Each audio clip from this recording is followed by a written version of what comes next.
idea, actually. We were just talking about the harmonica in that little clip. Did you see the chap playing the harmonica there? Was that actually the harmonica player that played it? It's one of the most recognisable little riffs of harmonica ever, isn't it? For sure. I love it. For sure.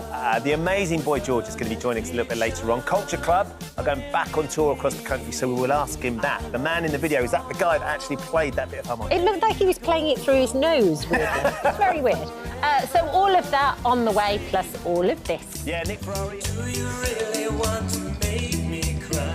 Hello there. Just in my own little moment. As we should be. It's such an amazing track, isn't it? Welcome back to This Morning. We're here now, live with you till 12:30, getting in the mood to talk to Boy George, who's with us. George, lovely to see you. How are you? Very good, thank you. You look amazing. Civilised time to be on the TV. Good. Very civilised. Yeah, exactly. Looking forward to catching up with Boy George shortly. Before we sit down with Nick and Saida as well, it's time for today's coin drop. Now it's time to get up in your living room and dance. Boy George is taking Culture Club back on tour, and with hits like these, why would you want to be anywhere else? Do you really want to hurt me? Do you really want to make me cry? Time won't give me time, and time makes lovers feel like they got something real. It's hard to find in the church of the poison night, in the church of the poison night. Come on, chameleon. You come and go, you come and go. Yeah, do.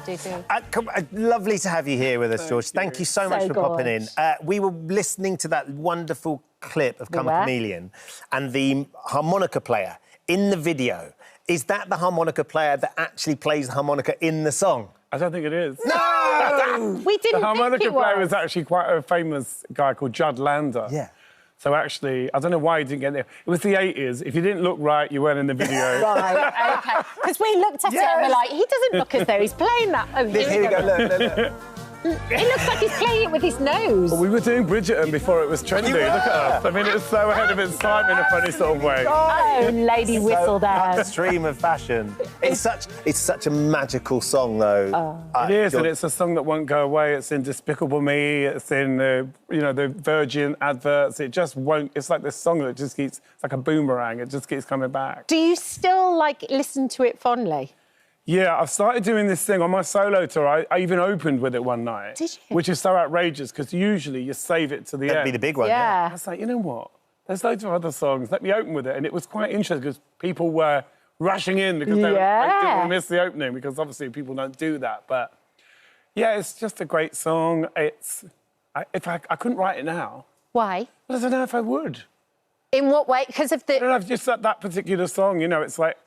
Who really knows why a song's so popular? Yeah. I mean, sometimes it's repetition, familiarity, because, really the repetition is the backbone of genius. You hear things over and over and they sort of become part of your DNA, and it's just one of those songs. No one liked the song when I brought it to the band. Really? They always said it was rubbish. Because Because they thought it was too poppy. Which is anything too poppy? Can it ever be? They've eaten their words. Do you enjoy reminding them of that? Should we play that really poppy song now, Bob? All the time. Always say we should have kept the publishing. But it's fascinating, isn't it? Those moments in time that still are here now, you can still enjoy, because you and the boys are going back on tour all together.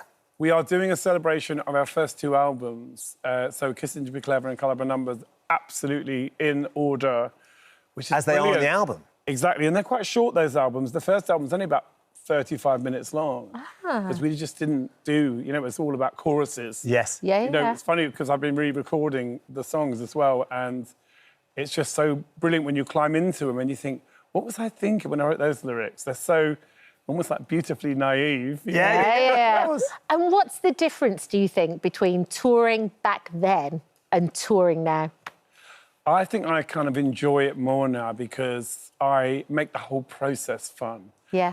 Back in the day, it was like no one could come in the dressing room when I'm getting ready, drama, anxiety. And now I just kind of enjoy all of it. Yeah. So when I get up, I kind of just pursue joy in a way that I didn't think was possible. I didn't really understand that happiness was a choice. And do you think that's to do with getting older, or do you think it's with hindsight and experience? Well, it's practice. I followed this thing called the 3 principles. Yeah. So it kind of teaches you to look at the way you think in a different way. Yeah. Plus, I talk to myself a lot. You know, I do a lot of affirmations. The stuff I did when I was in the jungle. Yes. I do that every day. As soon as I wake up, I tell myself I'm in a good mood, because it's very easy to slip into. I would say to people who say I'm not a morning person, it's like you're just making it a reality. Yeah, You know what I mean? for sure. I really do think that happiness is definitely a choice. I wish I'd knew how to have fun in the way I do now. Yeah. But, you know, everything's now, isn't it? So Yeah, I enjoy for it. sure. You learn from life as you go along. Yeah. And you've got some very special guests on this tour. Who's Tony Hadley, Yeah. Heaven 17. Would you have been back in the 80s, though? Wouldn't Culture Club and Spandau Ballet have been sort of major rivals? In principle, but I mean, I know it's we were different doing the thing. same thing. We Yeah. came from the same kind of scene, you know, Yeah. part of the new romantic scene. Yeah. Spandau Ballet. But one funny thing, because Gary always says to me that I walked up to him and said, you know, your band's never going to get anywhere. Gary Kemp. Did you? Yeah. Did you? I said, we're going to be more successful than you. It's just like, there was that kind of childish rivalry. But, you know, nowadays, obviously, I'm able to really appreciate what they were doing. And, you know, it's a different thing.